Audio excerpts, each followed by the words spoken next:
The dining room smelled like roasted turkey and something I couldn't name yet. Something sweet and performative, like effort that wasn't meant for me. There were 12 people seated at that table. 12 people I had set place settings for, whose wine glasses I had polished that morning with a microfiber cloth I bought, whose chairs sat on a rug I had chosen from a catalog on a Tuesday night after work. My mother smiled at the woman across from her, a woman I didn't recognize, and said, without lowering her voice, without pausing, without a single flicker of hesitation, "Oh, don't worry about her. She helps out around the house." The woman nodded politely. Nobody corrected her. I stood at the edge of the room holding a serving dish with both hands, the heat from it moving up through the cloth into my palms. And in the back corner, near the window, one guest looked at me. Just looked. And something in his expression told me he already knew exactly whose house this was. I bought this house on a Thursday in March. I remember because it rained that morning, a thin, quiet rain that made the sidewalks look like mirrors. I sat in a title office that smelled like old carpet and printer ink, signed my name 11 times, and walked out holding a key on a plain metal ring. No ceremony, no champagne, just me, my coat still damp at the shoulders, standing in the parking lot thinking, this is mine. I was 34 years old. I had saved for 6 years. Not comfortably, carefully. The kind of saving where you do math in your head at grocery stores, where you keep a spreadsheet you check more than your messages, where vacations become a concept other people have. My parents knew all of this. They had watched it.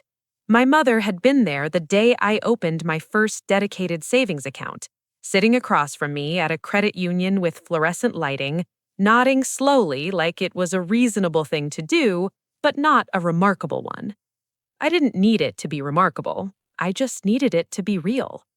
When I told them about the house, my father said, "That's a lot of responsibility." My mother said, "Is the neighborhood safe?"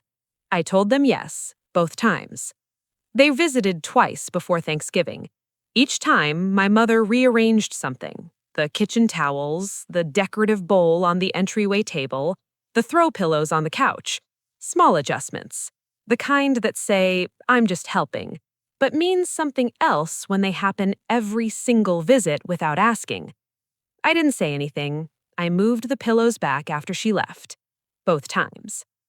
When they suggested hosting Thanksgiving this year, at my house, I said yes before I finished the thought. It felt like an opportunity, like maybe this was the moment things would shift, the moment the house became visible as mine in a way that went beyond legal documents. I cleaned for 4 days, not because it needed it, because I wanted them to walk in and feel it, the care in it, the ownership in it. I wanted the house to introduce me without words. I ordered the extra folding chairs from the same place I bought the dining table. I made a seating chart.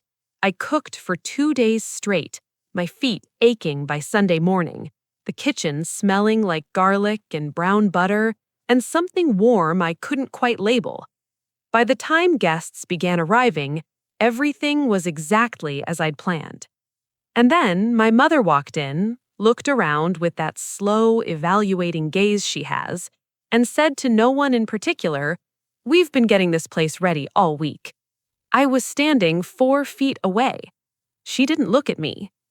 I told myself it was just how she talks: inclusive language, collective memory, the way parents fold themselves into their children's lives without realizing how much space they take up.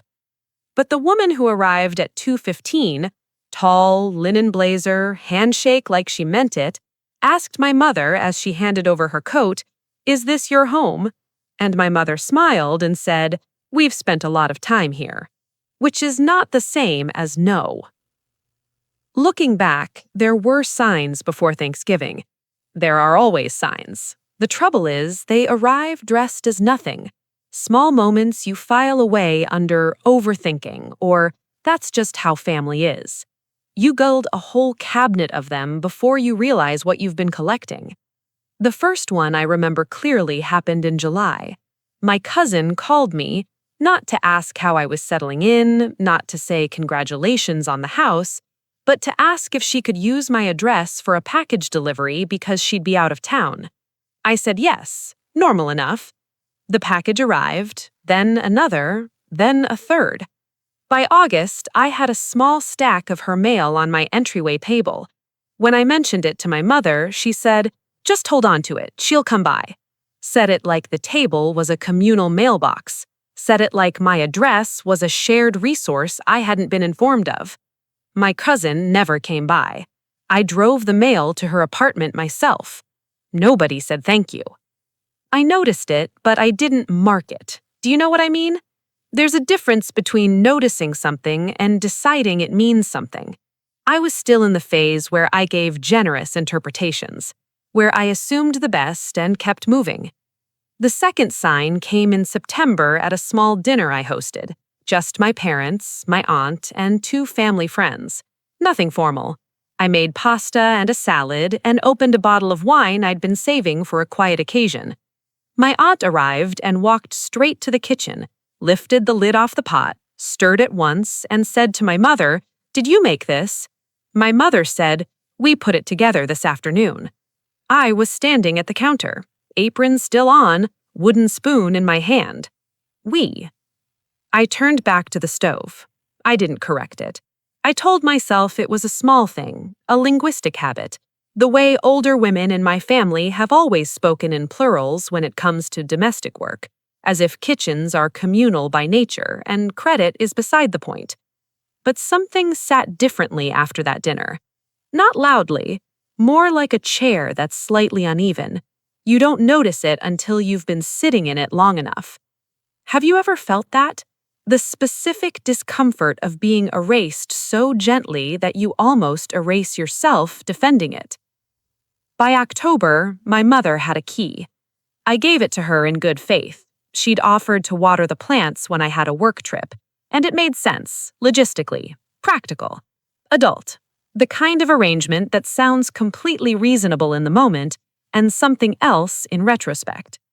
When I came home, the throw pillows had been moved again. The decorative bowl had a different item in it, a small candle I didn't recognize, one she must have brought, and the kitchen towels were folded in a new way, a particular trifold I remembered from her kitchen growing up. I stood in the entryway for a long moment, key still in my hand, looking at a room that was technically mine and felt, for the first time, slightly borrowed. I refolded the towels. But this time, I thought about it while I did it. By the time November arrived, I had stopped calling it overthinking. There's a particular moment in every slow realization where you cross from "maybe I'm imagining this" into "no, I've been watching this long enough." It doesn't arrive with noise. It arrives like light changing in a room, gradual, then undeniable. The pattern had a shape now. It wasn't random, it wasn't careless. It was consistent in the way that only intentional things are consistent. The same gestures, the same language, the same quiet repositioning of credit, repeated often enough that it had started to feel like an established fact, rather than an ongoing choice. My mother had begun referring to the house in a way that made my skin go still when I heard it. Not your house, not even the house, our place. As in, I was telling Sandra about our place, she'd love the kitchen. As in, we're thinking of repainting the guest room, what do you think of a sage green? As in, I gave your uncle our address in case he's in town. I want you to sit with that last one for a moment. She gave someone my address without asking, and framed it as a shared decision. Not a mistake, not a slip, a we. I found out because my uncle texted me directly, said he might stop by, hoped that was all right. He was being polite, he was asking me. Some part of him understood, even without being told, that this was mine to approve. I appreciated that more than I had words for at the time. When I brought it up to my mother, gently, carefully, the way you approach a conversation you've rehearsed 3 times in the shower, she looked at me with something that wasn't quite confusion and wasn't quite guilt. It was dismissal wearing the costume of patience. "I didn't think you'd mind," she said. "Family doesn't need permission." I didn't respond right away. I let the sentence settle. Family doesn't need permission. I thought about what that phrase actually means when you follow it to its end. I thought about what it costs the person it's always said to, never by. Because I had never once shown up at my mother's home unannounced, given out her address, rearranged her kitchen, stirred her pot, and accepted her credit. Not once. And I hadn't done those things not because I lacked access, but because I understood something she seemed not to. That respect for a space is a form of respect for the person who built it. How long had I been absorbing this without naming it? The guest room came up again the following week. She had moved forward on the sage green idea, had already gone to the hardware store apparently, had color swatches, was excited about it in that bright, forward-moving way she gets when a plan is already in motion and input is no longer the point. I told her we wouldn't be repainting. She paused, looked at me, then said, "I just thought it would be nice." "It's not your decision," I said, quietly, without anger, just fact. The silence that followed was the longest we'd had in years. She set the swatches down on the counter, my counter, and looked out the window for a moment. Then she picked up her bag and said she had to get going. She kissed my cheek at the door, like the conversation hadn't happened, like we had agreed on something rather than collided. And I stood in the hallway after she left, looking at the color swatches still sitting on my counter. Sage green, soft sage, morning sage. Thinking about how much can be taken from a person while they're still standing right there in the room. There's a kind of tiredness that has nothing to do with sleep. It settles in after you've explained yourself one too many times to someone who wasn't really listening, after you've chosen your words carefully, kept your voice level, framed things generously, and watched it make no difference. Not because they didn't hear you, but because hearing you was never quite the point. I stopped bringing things up after the paint swatches. Not dramatically, not as a decision I announced, or even fully acknowledged to myself. It happened the way most quiet withdrawals happen, gradually, then completely. One morning, I noticed I was no longer rehearsing conversations in the shower, not because things had improved, because I had stopped expecting them to. That shift, small as it sounds, changed something in how I moved my own home. I started locking the inner door to my home office, not because anything had been touched in there, but because I needed one room that felt entirely unobserved, one space with a boundary so clear it didn't require a conversation to maintain. I noticed how much lighter I felt just walking past it. My mother still came by, regularly, comfortably, with the ease of someone who has never been made to feel like a guest. She would arrive with things, a dish she'd made, a plant cutting, once a small framed print she thought would look nice above the hallway console, and I would accept them politely and move them out of sight once she left. Not out of cruelty, out of preservation. Have you ever realized that accepting something you didn't ask for and then living with it in plain sight is its own kind of quiet surrender? I had spent so long trying to make her see the house as mine that I hadn't noticed the toll of the trying, the constant low-level vigilance, the way I'd scan a room when she left to see what had shifted, the way I'd reposition things with a practiced casualness, like I was restoring something rather than reclaiming it. It was exhausting in the way that only invisible labor is exhausting, the kind no one validates because no one can see it. Thanksgiving was 3 weeks away when I made a decision that surprised even me. I stopped correcting, not because I agreed, not because I had given up, but because I had finally understood something important. I didn't need her to acknowledge this house as mine. The deed was in my name, the mortgage came out of my account, the key on my ring was the only one that had always been there. Nothing she said at a dinner table changed any of that. What changed in those quiet weeks before November was me, the way I held myself in my own rooms, the way I moved through the kitchen in the mornings without cataloging what might have been rearranged, the way I sat in my own living room in the evenings with a cup of tea and felt for the first time in months simply present. I was still the owner when she called it ours.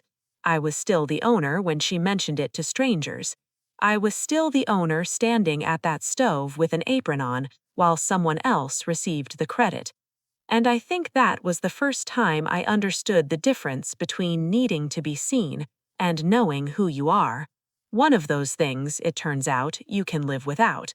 The other one holds everything together. I agreed to host Thanksgiving the following week. Calmly, completely. I had my reasons. The silence lasted longer than silences usually do at full tables.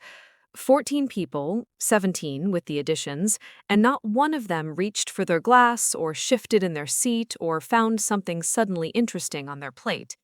They just held still, the way people do when they've witnessed something they weren't prepared for and aren't sure yet which way it will fall. My mother laughed. It was a small laugh, practiced, the kind designed to reframe a moment as a misunderstanding before anyone has time to decide what it actually was. She looked around the table with that warm, inclusive expression she does so well and said, "Of course, of course. She's been so independent, we're very proud." As if I had been correcting a typo, as if what I said and what she said were two versions of the same story. I didn't respond to that either. I picked up my fork, I took a sip of water, I asked the woman to my left, one of the Hendersons I had never met, how she was enjoying the sweet potatoes. The table exhaled. Conversation resumed. The moment was folded away into the noise of the meal like it had never happened, papered over with the comfortable sounds of a holiday gathering. Passing dishes, someone's laughter too loud, the child asking for more of the roll with the orange stuff on it. But something had changed in the room's temperature. Subtle, barometric, the way the air shifts before weather. Richard caught my eye from across the table and gave one small nod. I looked away before it became a moment.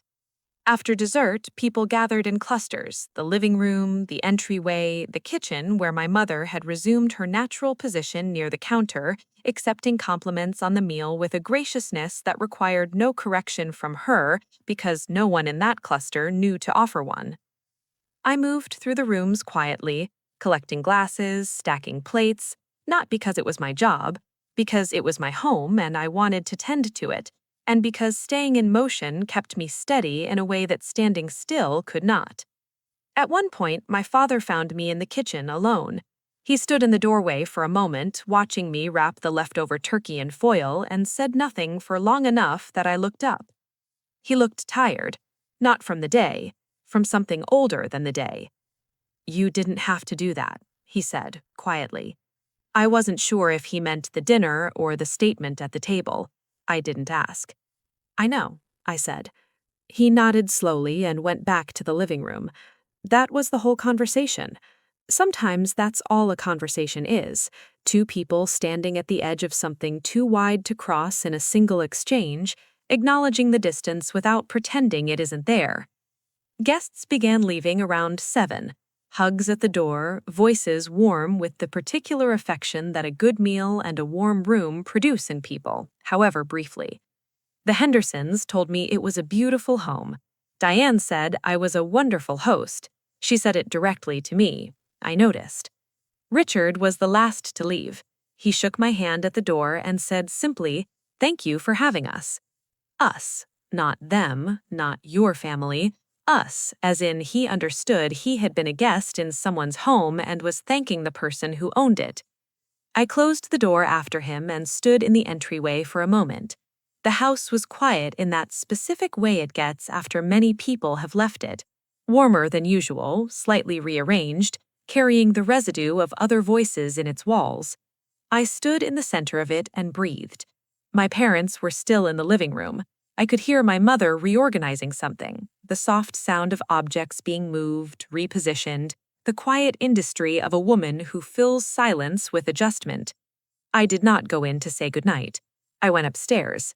I ran a bath, I sat in it until the water cooled, I looked at the ceiling of my bathroom, the one that I had chosen the tiles for, the one with the small crack near the light fixture I kept meaning to repair, the one that was entirely, quietly, completely mine. And I felt something I hadn't felt in months. Still. Not happy, exactly, not resolved, but still, in the way that only comes when you've stopped waiting for someone else to confirm something you already know. Downstairs, I heard my mother laugh at something my father said. I let it be. Because I had learned, somewhere between the paint swatches and the serving dish and the silence at that dinner table, that you cannot make someone see you if they have decided the view suits them better without you in it. What you can do, the only thing really, is decide that their vision of you is not the one you live by. I had decided. 3 days after Thanksgiving, my mother called. I was at my kitchen table with coffee and a book, the morning light coming through the window at that low winter angle that makes everything look considered. I let it ring twice before I answered, not out of avoidance, but out of a new habit I had developed, giving myself 2 rings to arrive fully before a conversation began. "I've been thinking," she said, "about what you said at dinner." I waited. "She thinks you embarrassed yourself," she continued, gently, with the particular gentleness of someone who believes they are delivering a kindness. "In front of everyone, over nothing." I looked out the window at the bare tree in the front yard, my front yard, its branches clean and still against a pale sky. "I don't think it was nothing," I said.